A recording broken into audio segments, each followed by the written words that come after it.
तो समान अध्ययन में भारतीय राज्य व्यवस्था के एक बहुत महत्वपूर्ण टॉपिक के बारे में पढ़ेंगे। केवल अनुच्छेद 32 को आज समझने का प्रयास करेंगे। यह टॉपिक अपने आप में बहुत बड़ा है, बहुत महत्वपूर्ण है। देखिए, डॉक्टर भीमराव अंबेडकर जी के द्वारा आर्टिकल 32 को भारतीय संविधान की आत्मा कहा गया है। जब भारत का संविधान बनके तैयार हुआ तो डॉक्टर भीमराव अंबेडकर जी से पूछा गया कि इतने संविधान में जो इतने सारे आर्टिकल्स हैं, उन आर्टिकल में से आपको सबसे पसंदीदा अनुच्छेद कौन सा है? तो उन्होंने आर्टिकल 32 के बारे में बताया कि भारत के संविधान का सबसे बड़ा आर्टिकल आर्टिकल 32 है। यदि इस आर्टिकल को समाप्त कर दिया जाए तो निश्चित तौर पे जो भी आप सभी को फंडामेंटल राइट दिए गए हैं वो सारे फंडामेंटल राइट खत्म हो जाएंगे, आपके कोई मतलब नहीं रहेगा। तो यहां पे एक बात समझिएगा, देखो मैं अभी सुप्रीम कोर्ट के बहुत सारे केस भी आपको बताऊंगा। ये बहुत इंटरेस्टिंग टॉपिक है और यहां पे हम रिट पिटीशन सारी देखेंगे कि बंदी प्रत्यक्षीकरण क्या है, परमादेश क्या है, अधिकार प्रक्षा क्या है, उत्प्रेषण रिट क्या है, प्रतिषेध रिट क्या है। ये बच्चों को नहीं समझ में आती है। आप लोग हमेशा कंफ्यूज रहते हो। आज से कंफ्यूजन खत्म, आज से टॉपिक आसान, आज से टॉपिक आपके दिमाग में बैठ जाएगा। एक क्वेश्चन पूछा जाता है, भारतीय संविधान की आत्मा क्या है? इससे क्वेश्चन बहुत बार पूछा गया है, पीसीएस में भी और आईएएस में भी। देखो, वैसे तो भारतीय संविधान की आत्मा प्रस्तावना को कहा जाता है। किसको? प्रस्तावना को। आयोगों ने जो भी आंसर दिया है प्रस्तावना के लिए दिया। लेकिन यदि कभी आपसे पूछे कि डॉक्टर भीमराव अंबेडकर के हिसाब से अनुसार भारतीय संविधान की आत्मा क्या है, तो आर्टिकल 32 है। एक क्वेश्चन तो आपको यह क्लियर कर लेना है, ठीक है, दिमाग में बैठा लेना है। भारतीय संविधान की आत्मा प्रस्तावना है, क्योंकि प्रस्तावना में संविधान का दर्शन है, संविधान की कुंजी है, संविधान की हर एक बात यहां पे लिखी गई है। तो प्रस्तावना को उस हिसाब से हम बोलते हैं, लेकिन डॉक्टर भीमराव अंबेडकर जी के द्वारा आर्टिकल 32 को बोला गया, ठीक है। अब एक चीज समझिएगा, आर्टिकल 32 जुड़ा हुआ है आपके न्यायपालिका से, है तो ये फंडामेंटल राइट से जुड़ा हुआ। आर्टिकल 32 एक क्या है? एफआर है, फंडामेंटल राइट है, मौलिक अधिकार है आपका। देखिए, भाग 3 में आपके मौलिक अधिकार दिए गए हैं। टोटल 6 मौलिक अधिकार आपको प्रदान किए गए हैं। एक तो समानता का अधिकार आर्टिकल 14 से लेकर 18 तक, दूसरा स्वतंत्रता का अधिकार आर्टिकल 19 से लेकर के 22 तक, शोषण के विरुद्ध अधिकार आर्टिकल 23 और 24, धार्मिक स्वतंत्रता का अधिकार 25 से लेकर के 28 तक, फिर आपका जो संस्कृति संरक्षण का अधिकार है आपका वो है आपका अल्पसंख्यकों के लिए दिया गया है, वो आपका आर्टिकल 29 और 30 है। पहले आपका जो है संपत्ति का अधिकार होता था वो समाप्त हो चुका है, 44वें संविधान संशोधन द्वारा उसे खत्म कर दिया गया है। आर्टिकल 31 होता था पहले आपका। अब जो है आपका आर्टिकल 32 जो है वो संवैधानिक उपचारों का अधिकार है। तो आर्टिकल 32 है संवैधानिक उपचारों का अधिकार। क्या है? संवैधानिक उपचारों का अधिकार। तो आज इस आर्टिकल को डिकोड करेंगे हम। क्या करेंगे? डिकोड करेंगे। अब ये आर्टिकल एक फंडामेंटल राइट है। क्या है? Fundamental right. ये पावर किसको देता है? न्यायपालिका को। न्यायपालिका, न्यायपालिका में किसको पावर देता है? ये सुप्रीम कोर्ट को, डायरेक्ट सुप्रीम कोर्ट को अथॉरिटी देता है।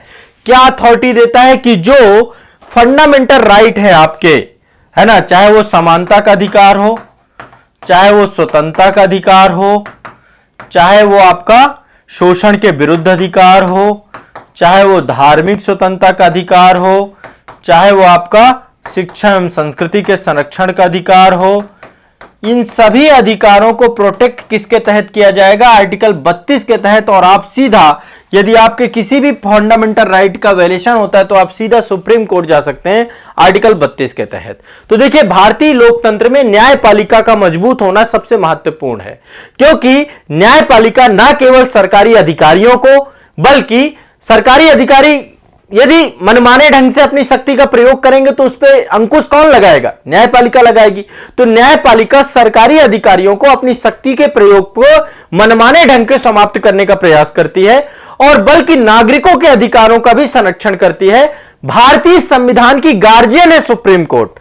क्या है? भारतीय संविधान का अभिभावक, गार्जियन, जो संविधान की संरक्षा करती है। इसलिए भारतीय संविधान के द्वारा एक मजबूत, स्वतंत्र, सुव्यवस्थित न्यायपालिका की परिकल्पना की गई है और नागरिक के अधिकारों के संरक्षण के आर्टिकल 32 बनाया गया है।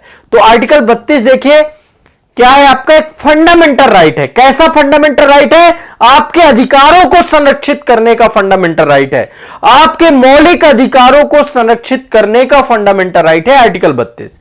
आर्टिकल 32 के अलावा एक आर्टिकल 226 भी है। यह हाई कोर्ट को पावर देता है। हाई कोर्ट को क्या पावर देता है? ये कि हाई कोर्ट भी आपके फंडामेंटल राइट को क्या कर सके? प्रोटेक्ट कर सके, आपके सभी फंडामेंटल राइट को प्रोटेक्ट कर सके।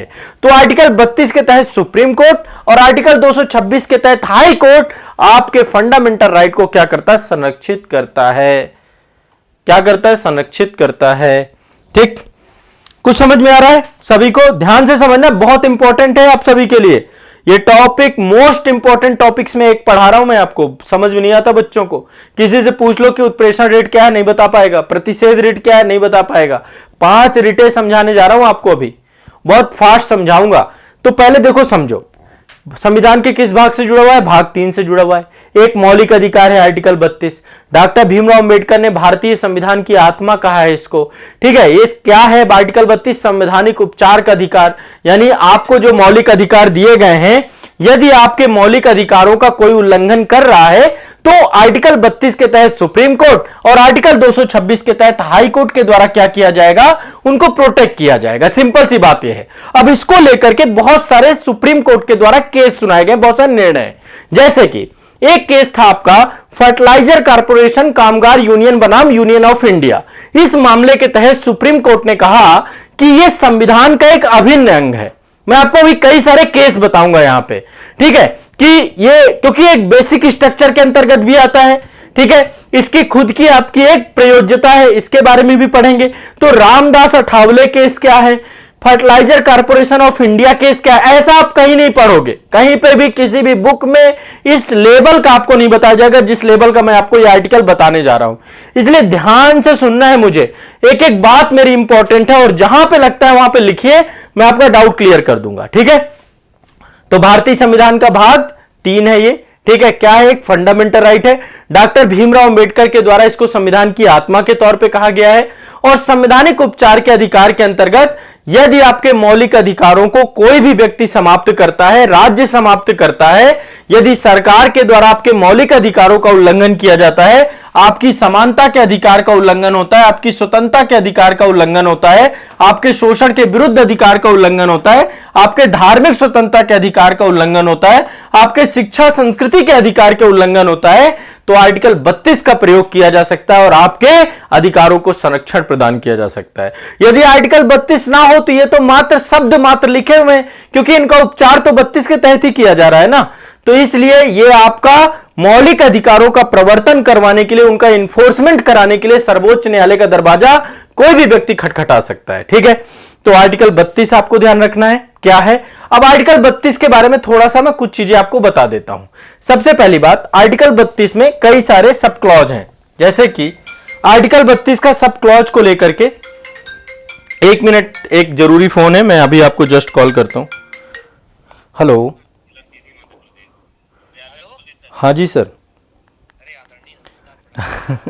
नमस्कार सर, मैं क्लास में हूँ, कुछ बहुत अत्यावश्यक है, या मैं करूँ आपको बस आधे घंटे में क्लास? हाँ, मैं आपको बैक कॉल करता हूँ। ठीक है,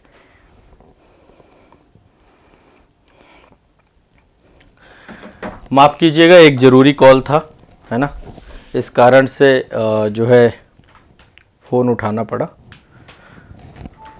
चलिए, मैं तो देखो, कई बार फ़ोन वैसे उठाना पड़ जाता है। रीज़न ये रहता है कि जब एक बार मान लीजिए किसी का फ़ोन आया और हमने साइलेंट कर दिया तो कोई दिक्कत नहीं होती, ये लगता है कि ठीक है। लेकिन जब दोबारा आता है ना तो लगता है कि कोई ऐसा ना हो, कोई संकट ना हो, कोई समस्या ना हो, तो फिर उठाना पड़ता है। और कुछ मित्र ऐसे होते हैं जिनका फ़ोन उठाना अनिवार्य हो जाता है, क्योंकि देखिए, संकट किसी पे भी किसी समय भगवान ना करे। मैं तो हमेशा प्रार्थना यही करता हूँ कि कभी किसी के ऊपर संकट ना आए, परेशानी ना आए, कोई दिक्कत ना आए। और हमेशा जब किसी का फ़ोन आए तो बड़े उत्साह के साथ बात करें, लेकिन तब भी फ़ोन उठाना चाहिए। वैसे मेरे साथ कम ही बहुत होता है कि मैं फ़ोन बहुत कम उठाता हूँ, लेकिन फिर भी। तो चलिए, माफ़ कीजिएगा। चलिए ये जो है आपका ये बहुत महत्वपूर्ण जो है आर्टिकल है आपका, इसके बारे में चर्चा कर रहे थे। तो मैं एक बार थोड़ा सा इसको समझाता हूं। मैं बहुत सारे आपको केस बताऊंगा, यहाँ पे मल्टीपल केस बताऊंगा, ठीक है, बहुत सारे केस बताऊंगा और ये आर्टिकल आपको दिमाग में बैठा दूंगा। तो आर्टिकल 32 में कई सारे सब क्लॉज हैं, जैसे कि आर्टिकल 32(1) ये क्या कहता है, आर्टिकल 32(2) ये क्या कहता है, आर्टिकल 32(3) ये क्या कहता है, आर्टिकल 32(4) ये क्या कहता है। ये सब क्लॉज है, इसमें एक एक सब क्लॉज समझते हैं। देखो आर्टिकल 32(1) में क्या कहा गया है। आर्टिकल 32(1) में कहा गया है कि भारतीय संविधान का भाग 3 के तहत मौलिक अधिकारों का यदि आपका उल्लंघन होता है तो आप सर्वोच्च न्यायालय का दरवाजा खटखटा सकते हैं। तो ये सीधे कहता है कि आप सुप्रीम कोर्ट जाइए सीधा, यदि मौलिक अधिकारों का कोई उल्लंघन कर रहा है तो आप सीधा सुप्रीम कोर्ट जा सकते हैं, वहां पे आपके फंडामेंटल राइट का प्रोटेक्शन दिया जाएगा 32 के तहत। यानी कि इसके लिए अलग से पूरा का पूरा आपका रिट पिटीशंस होती हैं जब आपके एफआर का किसी भी तरीके से उल्लंघन होता है, ठीक है। दूसरा है आपका आर्टिकल 32(2), ये कह रहा है कि सुप्रीम कोर्ट मौलिक अधिकारों को लागू करवाने के लिए निर्देश जारी कर सकती है, आदेश जारी कर सकती है, रिट जारी कर सकती है। 5 प्रकार की रिटों की बात यहां पे की गई है। पहला है बंदी प्रत्यक्षीकरण, प्रत्यक्षीकरण नंबर 1। नंबर 2 है परमादेश, परमादेश। नंबर 3 है अधिकार प्रक्षा, अधिकार प्रक्षा, ठीक है। इसके बाद है नंबर 4 है आपका उत्प्रेषण, प्रेषण। नंबर 5 है आपका अधिकार प्रक्षा, उत्प्रेषण और प्रतिषेध, प्रतिषेध, ठीक है। तो ये आपकी 5 रिट है टोटल, ठीक है। बंदी प्रत्यक्षीकरण, परमादेश, अधिकार प्रक्षा, उत्प्रेषण और प्रतिषेध, ठीक है। ये 5 रिटें हैं आपकी। अब तीसरी रिट जो आपका इसका तीसरा, इसमें तो बोला गया सुप्रीम कोर्ट रिट जारी कर सकता है दूसरे क्लॉज में। तीसरा जो क्लॉज है वो कह रहा है कि संसद को ये पावर दी जाती है कि वो मतलब कि जो न्यायालय है, संसद के पास ये पावर है कि वो जो है भारत के भीतर के अन्य किसी भी न्यायालय को रिट जारी करने की शक्ति प्रदान कर सकता है। मतलब कभी आपसे इंटरव्यू में एक क्वेश्चन पूछा जाए कि क्या फंडामेंटल राइट को प्रोटेक्ट करने का अधिकार केवल सुप्रीम कोर्ट के पास है, तो आप कहेंगे जी हां सुप्रीम कोर्ट के पास है, आर्टिकल 226 के साथ हाई कोर्ट के पास है। लेकिन संसद के पास यह पावर है, यदि वो चाहे तो कानून बना करके वो भारत के अधीनस्थ न्यायालयों को भी अधिकार दे सकती है।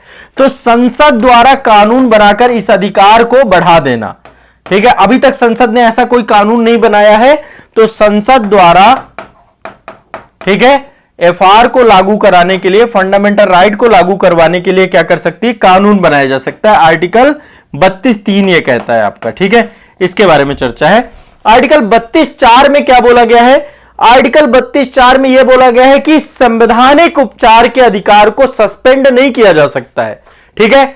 सस्पेंड नहीं किया जा सकता, मतलब आर्टिकल 32 को आर्टिकल 32 के तहत ही हटाया नहीं जा सकता कभी भी। ये संविधान द्वारा प्रदान किया गया है ये, और इस आर्टिकल को खत्म नहीं किया जा सकता है, ये समाप्त नहीं हो सकता है आपका, ठीक है। तो ये आपके मुख्य तौर पे चारों आर्टिकल में बातें लिखी गई हैं। पहला कि सुप्रीम कोर्ट डायरेक्टली जाइए यदि फंडामेंटल राइट का वैल्यूएशन होता है। 32(2) में बोला गया 5 प्रकार की रिटें जारी हो सकती हैं। 32(2) में बोला गया कि संसद द्वारा एफआर के लिए कानून बना करके ये शक्ति स्थानीय न्यायालय, अधीनस्थ न्यायालयों को भी दी जा सकती है। और चौथा है कि इसको समाप्त नहीं किया जा सकता, खत्म नहीं किया जा सकता, ठीक है। अब इसको लेकर सुप्रीम कोर्ट के बहुत सारे केस हैं। एक केस था आपका फर्टिलाइजर कारपोरेशन कामगार यूनियन बनाम यूनियन ऑफ इंडिया, ठीक है।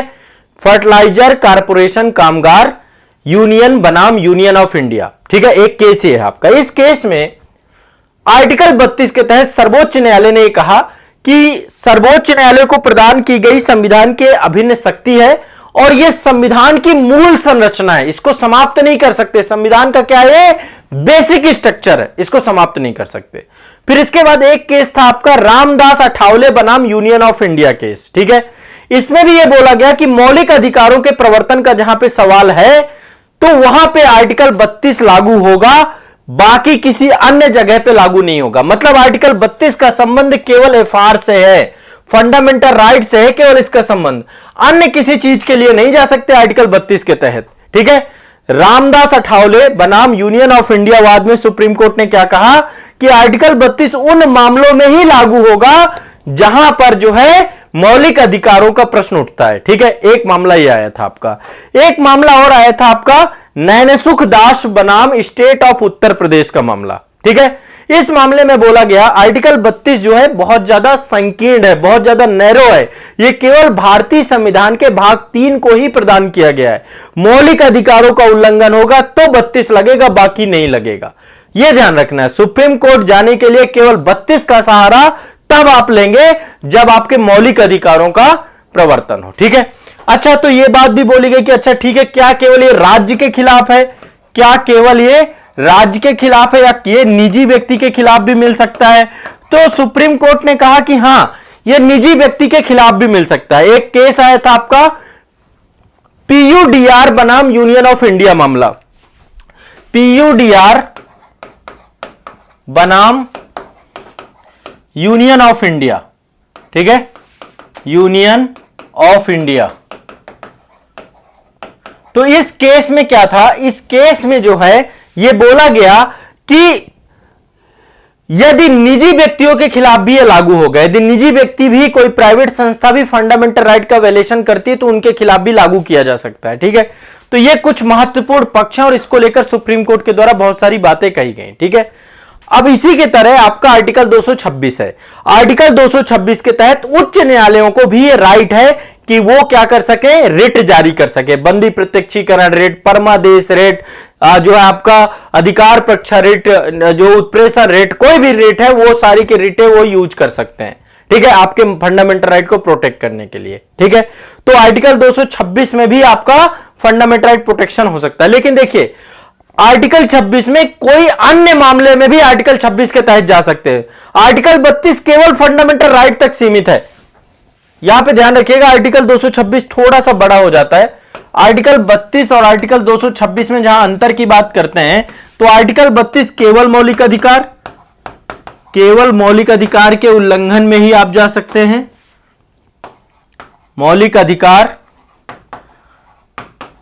आपका उल्लंघन होगा तो आप जा सकते हैं, कहां जा सकते हैं, सुप्रीम कोर्ट। ठीक है, ओनली मौलिक अधिकार। लेकिन इसमें दो तरीके से है, एक तो आपका कोई भी मौलिक अधिकार का उल्लंघन हो रहा है तो आप जा सकते हैं कहां पे, आप जा सकते हैं हाई कोर्ट में।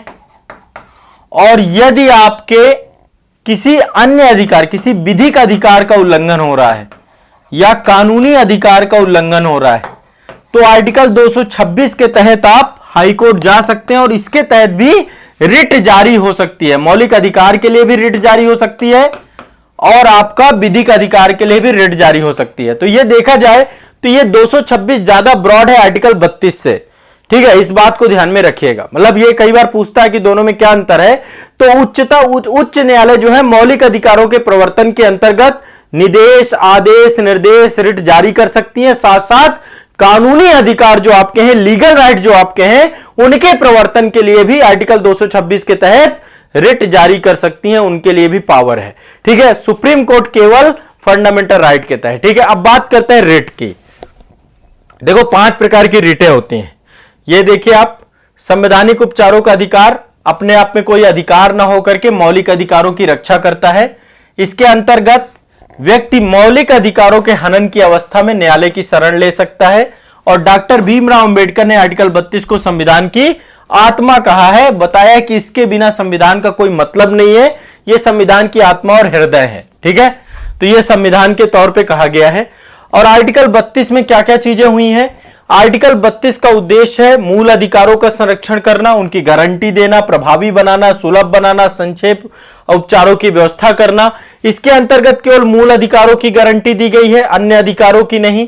ठीक है, आर्टिकल 32 के तहत केवल मूल अधिकारों की संरक्षा की जाएगी और इसके तहत भारतीय संविधान द्वारा सर्वोच्च न्यायालय और उच्च न्यायालय के अधिकारों की रक्षा के लिए लेख निर्देश जारी करने का अधिकार प्राप्त है आपका।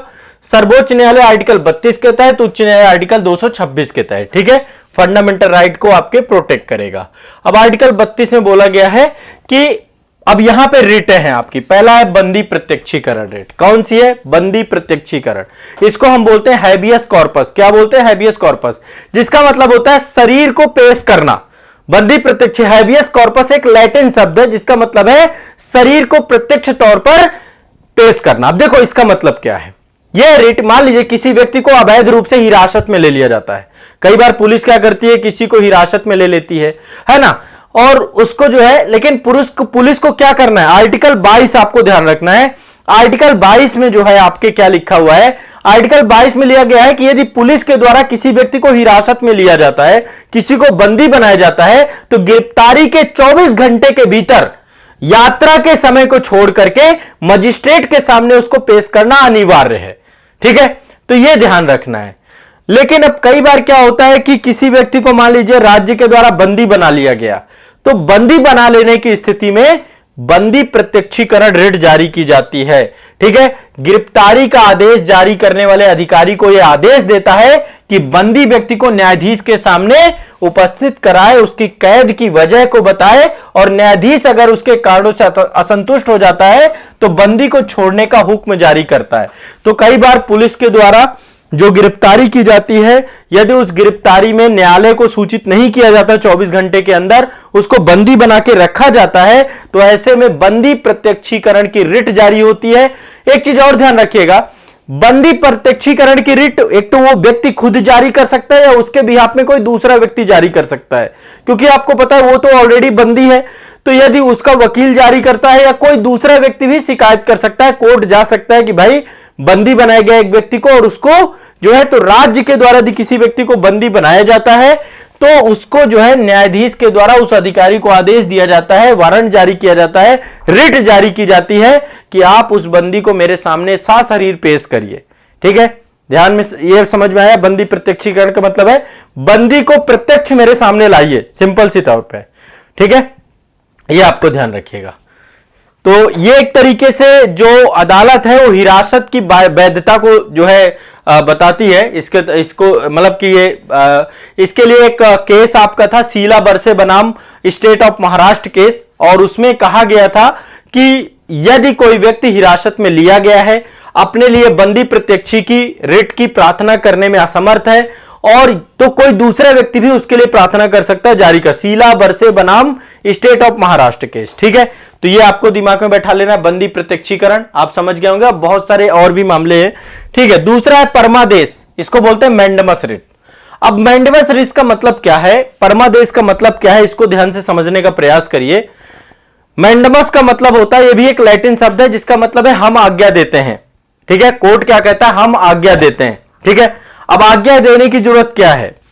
परमादेश रिट का मतलब हाई कोर्ट के द्वारा, उच्च न्यायालय के द्वारा या उच्चतम न्यायालय के द्वारा कोई भी निचला प्राधिकरण, ठीक है, कोई भी निचला प्राधिकरण या सार्वजनिक सरकारी संस्थान जहां पर कोई भी व्यक्ति अपने कर्तव्य पालन से विमुख हो जाता है, कोई भी अधिकारी अपना काम नहीं करता उसको, जिस काम के लिए उसको नियुक्त किया गया है, तो आयोग कोर्ट के द्वारा क्या किया जाता है, उसको जो है क्या किया जाता है, उसके कानूनी दायित्वों के निर्वहन के लिए, कानूनी कर्तव्यों को प्रभावी करने के लिए, कानूनी कर्तव्यों को करने के लिए परमादेश दिया जाता है कि इसके तहत न्यायालय अधिकारी को आदेश देती है कि अपने कार्य को करे जिस क्षेत्र के लिए उसको रखा गया है।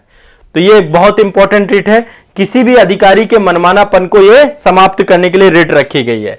ठीक है, अधिकारी को आदेश देते हैं कि वो जो कार्य के लिए रखा गया उसको करे। इसके बाद तीसरी रिट है अधिकार प्रक्षा, क्यों वारंटो रिट। ठीक है, अधिकार प्रक्षा। ठीक है, अब देखो एक थोड़ा सा परमादेश के बारे में दो तीन चीजें और बता देता हूं कि परमादेश रिट कब जारी की जाती है। जैसे मान लीजिए कोई अधिकारी है जो अपनी शक्ति का दुरुपयोग कर रहा है, कोई अपने शक्ति के दायरे के बाहर जाकर के काम कर रहा है, कोई इस समय कोई बहुत जरूरी काम है उसकी अनदेखी कर रहा है, कोई ऐसे कार्यों को कर रहा है जिनकी जरूरत ही नहीं है, कोई ऐसा कार्य कर रहा है जो दुर्भावनापूर्ण है, तो ऐसे कोई भी कार्य अधिकारी के द्वारा किया जाएगा तो कोर्ट के द्वारा परमादेश रिट जारी की जा सकती है, ध्यान रखिएगा। लेकिन कई बार परमादेश रिट जारी भी नहीं होती है। जैसे मान लीजिए कई बार कोई कार्य ऐसा होता है जो विवेकाधीन होता है, तो विवेकाधीन मामले में परमादेश रिट जारी नहीं होती है। कई बार कर्तव्य कॉन्ट्रैक्ट होता है, अनुबंध होता है, उससे भी जो है आपका जो है परमादेश रिट जारी नहीं होता है, तो वो अलग मैटर है। तो परमादेश रिट आपका मतलब जब कोई अधिकारी अपने कर्तव्य से विमुख हो तो उसको परमादेश रिट के तौर पे उसको ध्यान में रखना है। ठीक है, क्लियर रखना है ये चीज। अब अगली चलते हैं अधिकार पक्षा, यानी कि आपका क्यो वारंटो। ठीक है, क्यो वारंटो क्या है? क्यो वारंटो का मतलब है कि आपका क्या प्राधिकार है। ठीक है, आपका क्या प्राधिकार है, मतलब किस अधिकार से आप ये पद पर है या किसी, देखिए बहुत सारे लोग ऐसे हैं जो कि सार्वजनिक पदों पर बड़े बड़े लोगों को बैठाया जाता है। ठीक है, अब मान लीजिए कोई व्यक्ति ऐसा है जिसका उस पद के योग्यता नहीं है और इसके बावजूद भी उस पद पर बैठ गया है। ठीक है, तो सार्वजनिक पद का जब दुरुपयोग होता है तो यह रिट जारी की जाती है, जिसका नाम है अधिकार पक्षा। क्या नाम है इसका? अधिकार पक्षा। एक बार मुझे बताओ, समझ में आ रहा है ना आपको? ये सब समझ में आ रहा है सभी को कि नहीं समझ में आ रहा है? एक बार स्पष्ट करें, समझ में आ रही हैं चीजें आपको सभी को? कोई दिक्कत तो नहीं है?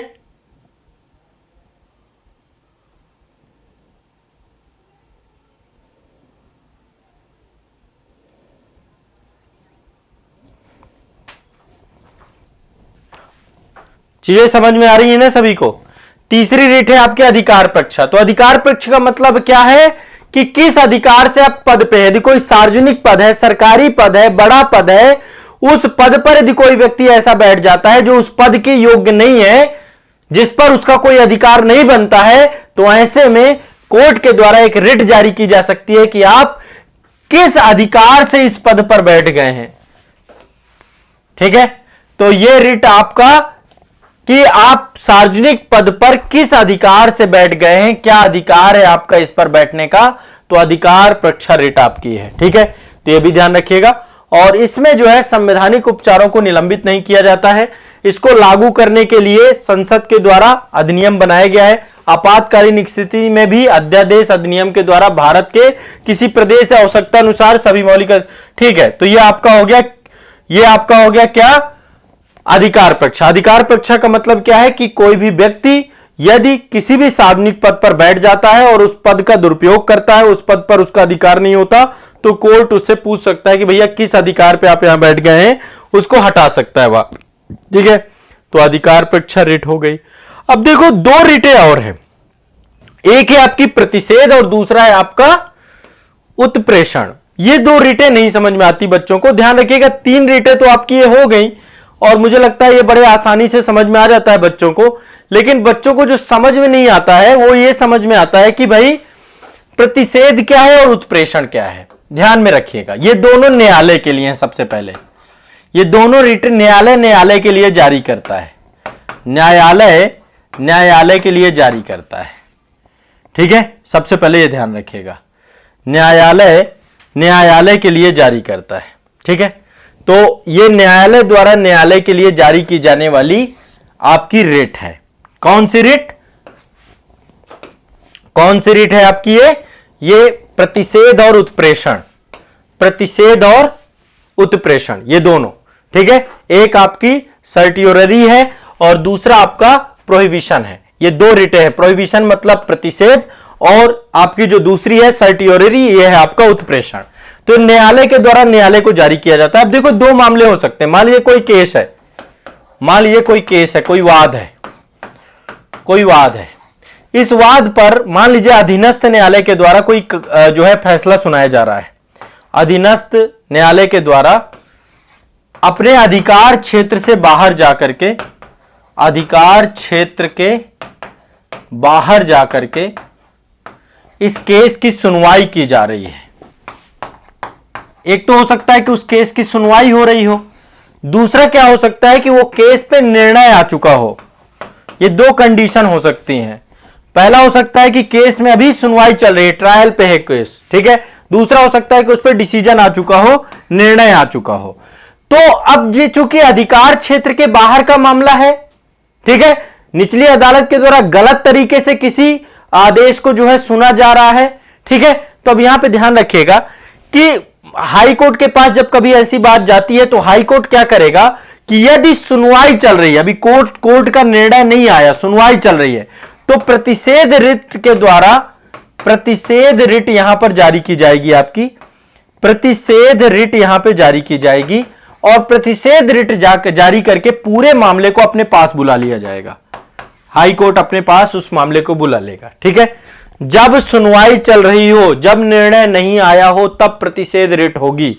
और जब निर्णय आ चुका हो, कई बार क्या हो जाता है कि कोर्ट का निर्णय आ चुका है किसी केस के मामले में, तो ऐसे में फिर आपकी उत्प्रेषण रेट लगेगी, उत्प्रेषण रेट लगेगी। जब उत्प्रेषण रेट लगेगी तो क्या होगा, पूरा का पूरा निर्णय आपका क्या हो जाएगा, समाप्त कर दिया जाएगा और कार्यवाही पूरी की पूरी अपने पास हाई कोर्ट मंगवा लेगा।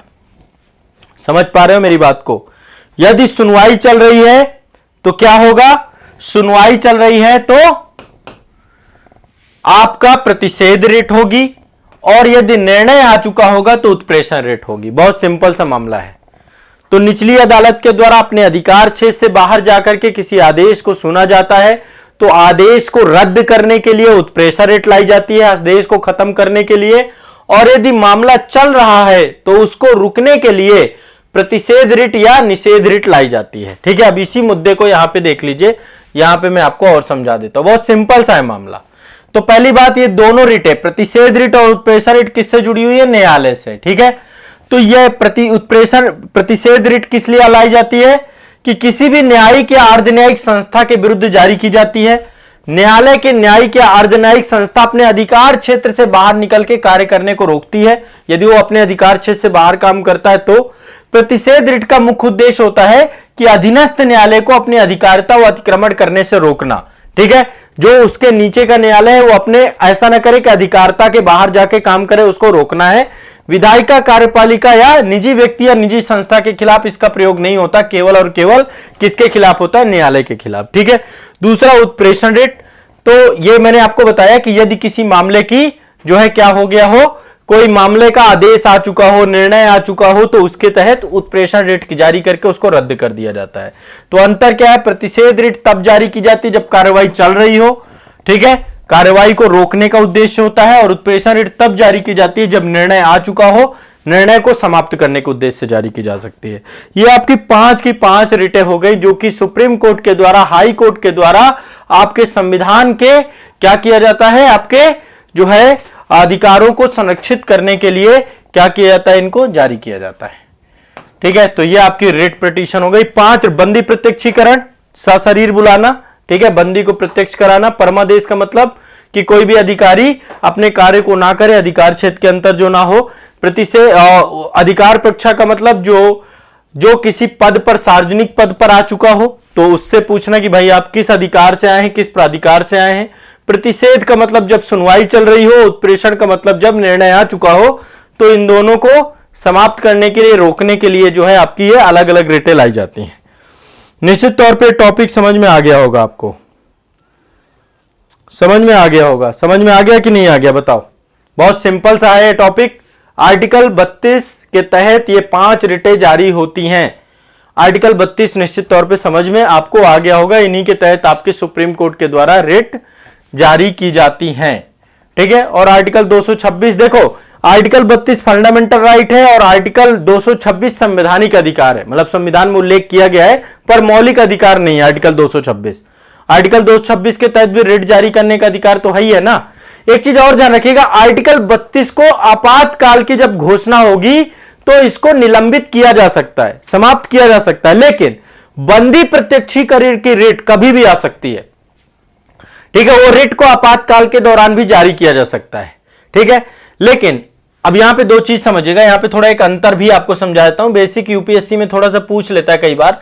आर्टिकल 32 को क्या आपातकाल में समाप्त किया जा सकता है? बिल्कुल समाप्त किया जा सकता है, लेकिन बंदी प्रत्यक्षीकरण की रिट को समाप्त नहीं किया जा सकता। ठीक है, यह रिट इंपॉर्टेंट है, ध्यान रखिएगा, बहुत इंपॉर्टेंट रिट है।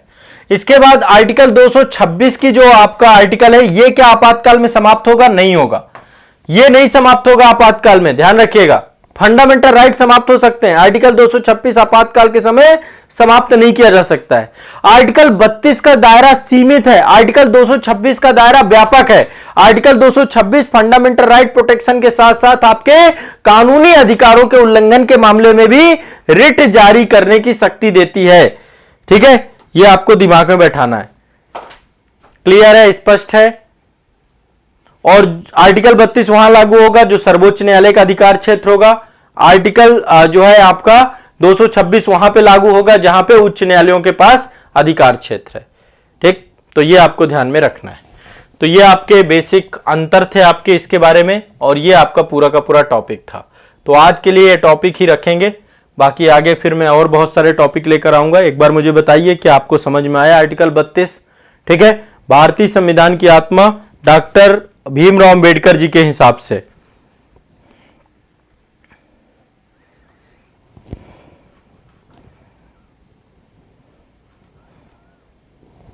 हाँ,